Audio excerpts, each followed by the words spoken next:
రాత్రి అయితే ఊరంతటికి ఒకే దీపం. లైట్ కాదు. ఓకే అయితే నీకే. పొట్టోడికి పుట్టెడు అంగీలు. పొట్టోడికి పుట్టెడు అంగీలు అంటే బాగా అంగీలట. వాడు పొట్టోడే కానీ వాడికి చాలా అంగీలు ఉన్నాయట, అంటే డ్రెస్సులు ఉన్నాయట. పొట్టోడికి పుట్టెడు అంగీలు ఏంటది? ఆలోచించండి. అదొక మీరు ఆలోచించండి, రాకపోతే చెప్తా. బీరకాయ కాదు.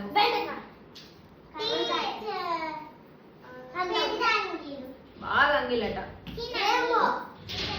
రెయిన్బో కాదు. పొట్టోడికి పుట్టెడు అంగీలు. యాపిల్కి ఒకటే పొట్టు ఉంటుంది కదా, అదొక వెజిటేబుల్. చెప్పండి ఏంటో. Pineapple no. Spinach also no. రే ఏదో ఒకటి చెప్పకండి రా, ఆన్సర్ చెప్పండి. నేను చెప్పాలా? పొట్టోడికి పుట్టెడు అంగీలు అంటే ఆనియన్ రా. దానికి ఎన్ని పొరలు ఉంటాయి, తీసిన కొద్ది పొట్టు రాదా?